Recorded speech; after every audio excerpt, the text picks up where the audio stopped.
Hello dear student, this is Suman Dutta. তো আজকে present হলাম নতুন একটা ভিডিও নিয়ে। আজকে থাকছে ত্রিপুরা ক্লাস 10-এর জন্য আরেকটা গুরুত্বপূর্ণ সাজেশন, ঠিক আছে? তো তোমাদের মনে একটা প্রশ্ন আসতে পারে যে আমি কেন এই সবগুলো একসাথে না দিয়ে ভেঙে ভেঙে দিচ্ছি। তো ভেঙে ভেঙে দেওয়ার একটাই উদ্দেশ্য যে তোমাদের পরীক্ষা কিন্তু একটু দূরে আছে, মানে ধরো আরও 20-22 দিন আছে। তো আমি চাই যে সবাই এই অল্প অল্প প্রশ্ন দেখে ভালো করে শিখে রাখো, তার জন্য ভেঙে ভেঙে দিচ্ছি। তো আজকে যে পার্টটা দিচ্ছি সেটা হলো গদ্য থেকে। তো মা লক্ষ্মী আমাকে স্মরণ করিয়াছ কেন, উদ্ধৃতিটি কোন রচনা অন্তর্গত, এখানে মা লক্ষ্মীকে এ উক্তির কারণ কি? ঠিক আছে। পথে অন্ন খাইতে হইবে, আশরফি খাইতে পারিব না, কার উক্তি? বক্তার এরূপ উক্তির কারণ কি? উক্তিটির মধ্য দিয়ে বক্তার যে চরিত্র বৈশিষ্ট্য পরিচয় পাওয়া যায় তা পরিস্ফুট করো।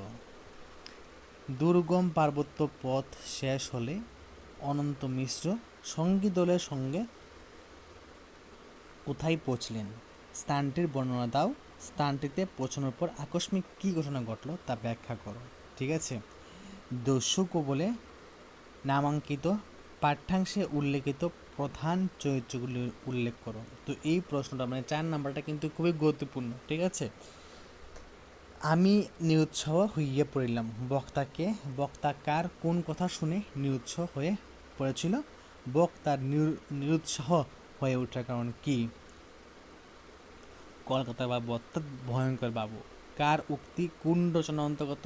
উনার চেহারা ও পোশাক পরিচ্ছেদের বর্ণনা দাও। এই প্রশ্নটা কিন্তু মাস্ট বি শিখবে, এটা 6 নম্বরটা। এখান থেকে কিন্তু একটা শিখলে অনেকটি প্রশ্নের উত্তর দিতে পারবে। বাই চান্স যদি এখান থেকে কমন না পড়ে। লাস্ট প্রশ্ন, আমরা দর্জিপাড়ার ছেলে জমকেও ভয় করি নে। কার লেখা কোন রচনা অংশ? দর্জিপাড়ার ছেলেকে ঘটনাটি বর্ণনা করো।